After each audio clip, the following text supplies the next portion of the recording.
face back to another video. As we all have probably seen by now, we have officially got the Just Cause 4 trailer. Now you guys can see it in the background. If you haven't yet seen the full trailer itself, the link is in the description below, and oh my god, does it get you super hyped up for this game. Now today I've got the freaking goodie bag. I seriously have a whole bunch of information or gameplay facts and so forth, so if you're still not hyped up for the game, at the end of this video you have to be like times 100, because I'm already hyped up for this game. After I got this information I was like, shit, I'm even more hyped up. And now I bring the goodie bag to all of us. But before I dive into that information, of course we haven't yet still seen gameplay, like just general free roaming around. We're going to get that tomorrow, and then the 13th and the 14th I think is the last day. So we are yet to still see a whole bunch of stuff, but I want you guys to rate the game from what we've seen out of 10 in the comment section below. Of course 1 being bad and 10 being great, and also leave a reason next to your rating. So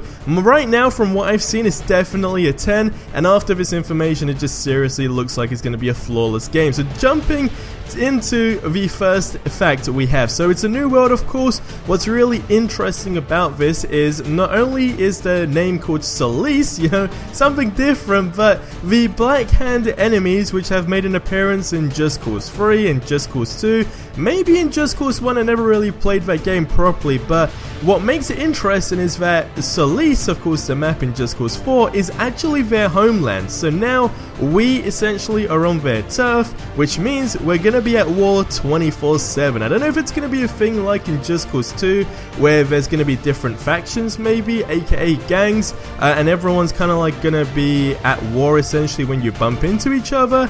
Still yet to see that stuff. If it is going to be like that, that would be super cool, because when you take a look at the game in general, it does look like they have kind of, I guess, I don't really want to say they've completely based it or made it similar to Just Cause 2, but there's a lot more similarity with Just Cause 2 than there is Just Cause 3 without a single doubt, which is good, because in my personal opinion, Just Cause 2 was better than Just Cause 3. Even though that game was super cool, I just really had a bunch of fun playing that game because there were different parts of the map. And that's moving on to the next interesting fact about this game. There's 4 biomes, so see them as 4 different sections in the map. So if you ever played Just Cause 2, you've got the normal area, and when I say normal I mean like kind of city, whatever. Then you've got like the deserty area, the forest area, and then like the complete iced out area where it's just snow everywhere. So that is what's gonna be in Just Cause 4, and it's really cool to see that, because it makes the game different. You're not gonna get bored 24/7, and each biome is, when I say a new world, I mean you're literally going to stumble across things that you're not going to get in another biome. So it's kind of like putting a brand new map within a map, if you get what I mean. And talking about maps, hopefully we do have that 3D effect like in Just Cause 2, but again, E3 starting tomorrow for this game, we shall hopefully see that by Thursday at the latest. But either way, I want to see more of these biomes in action, different enemies hopefully, and different vehicles, because if you didn't know, jet skis was meant to be something that was originally in Just Cause 3, then for whatever reason they did remove it. Someone found the file and it was kind of scrapped, but there are new vehicles in Just Cause 4, and jet skiing is one of those things that you can do in the game. Again, you see it in the trailer in the background, and December 4th, when this game releases, is when we're going to be able to jump straight into that stuff. So all of that looks super cool. But going on to the main core features of the game, something that stood out to everyone is about the weather in the game. So dynamic weather, that's instantly a thing that has been confirmed. Tornadoes seem to be a very big factor of the game. Now, I don't know the story in terms of what Rico's going through now, what exactly he's fighting besides the Black Hand enemies, but whatever it is seems to be affecting the weather in the game. So when you see tornadoes, and of course when we see at the end of the trailer, Rico jumps straight into his muscle car, which looks super cool as well, but drives straight towards it before being, I guess, eaten up by the tornado.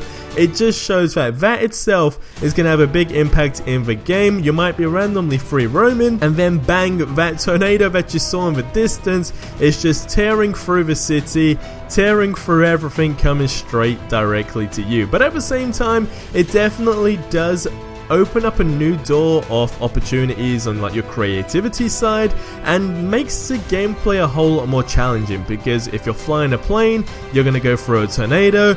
You might not necessarily always just be sucked into the tornado, but you can have the ability, it will be tough and challenging, but pull away from the tornado. If you are flying a plane, it would just be good to get rid of enemies in general as well. Maybe if someone's in another plane chasing you, drive straight to the tornado, swing around, and they just get literally sucked into that. So that is going to be insane. Something I want to just play and do for myself. Now, besides that, the grapple hook being the main core thing, and weapons in the game. So most of the weapons, not all, do have different, I guess, modes. So you've got some with ultimate fire, you've got burst fire, drones that you can shoot out of your gun and then they shoot at other people as well. Like, that whole process and creativity alone from the developers is just legendary as it stands. But you literally can just shoot, it shoots out a drone, that drone then shoots at the enemies.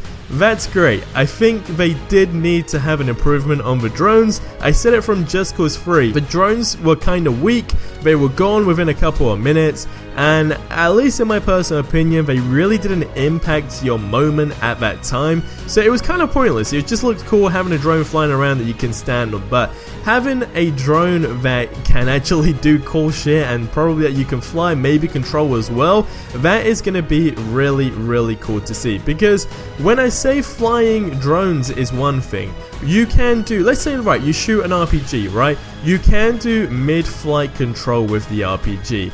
Now, I feel that this is something we did kind of have in Just Cause 2, but I can't recall it. I'm not going to confirm it, I could be completely wrong, but it just kind of feels that something similar to this anyway has been in a previous Just Cause game, but just knowing that as well is going to be insane. And then lastly, explosive bullets in the game.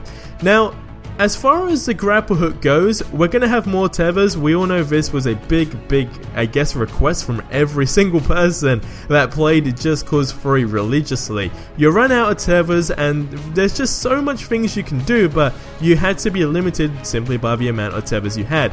Again, in the gameplay trailer and all that stuff, you see tethers genuinely have more, I guess, cooler features. So like being able to control your tethers more freely, if that makes sense, is going to be a thing. So it's not just like you grapple something and you launch it or slowly bring it to you. You can genuinely go into your level of things and everything. So it's not just a basic grab hook anymore. It's going to be more than that, and I think it's going to have a much bigger role to like combat than it ever has in any of the Just Cause games. So it's fully customizable. So as far as your custom, I guess, effects and whatnot go on that, I don't know what the limit is. If it's going to be something like unlockables in Just Cause 3, I guess sure, that would probably work. But then it might be something very simple, like you have to do something with a few enemies to essentially unlock that. So like, let's say, I don't know, tether 2 enemies and then tether them to a freaking plane or something crazy, and then you unlock points that you then can go into that upgradable menu, whatever it's going to be, where you do this stuff and slowly upgrade your tether. But knowing it's fully customizable is definitely a big feature we all wanted. Now lastly, one thing that looked insane was coming from the Black Hand enemies, where they were shooting, but basically it's portable guns. So they whip out the gun, it's a portable shield at the same time. So it's a portable gun with shield basically. So you pull out your gun and then the shield pours out and you've instantly got defense. If that's something, and one of the weapons that is gonna be in the game. So it's definitely gonna make us make us feel the urge to try out every weapon in the game, because they're not going to be similar like they were in Just Cause 3. Each seem to have their own unique features. So those are pretty much the facts of the game that we have so far. Bear in mind the game was announced yesterday, so there's going to be a whole bunch of more stuff coming out, but go ahead and check out the main Just Cause YouTube channel. They did go ahead and break down the trailer a whole lot more as well, so you can check that out. The link is in the description below. But just to sum it up, so New World, the map is called Solace. It's the home of the enemies, which go by the name of the Black Hand. There's new vehicles, jet skis included. I mean, goddamn, that's gonna be insane. Dynamic weather, tornadoes, etc. The release date is December the 4th, 2018, and the main thing, at least the core thing to me, is 4 biomes in the game. So 4 different sectors of the map. They are all going to play differently, so you're never going to go and have that same repetitive feel throughout the map, which again, I don't want to slag off Just Cause 3 because it was a great game, but I did always sometimes say the map felt kind of big for nothing. But when you compare that to Just Cause 2's map, which was funny enough smaller than Just Cause 3's, it yet felt bigger, and that's simply because it had these different sections and everything was a bit different. So seeing that is definitely going to make this game feel a whole lot more alive in my opinion. But guys, it's going to wrap up the video here. If you missed the previous ones where we have spoke about Just Cause 4 and the leaks in general, there is a full playlist in the description below, because we have been going and covering this game for such a long time, right? And all the information has just built up, and here we are today. So that playlist is in the description below, and that's where you more or less stay up to date. So I will see you in the next one. Until then, have a great day, and adios amigos.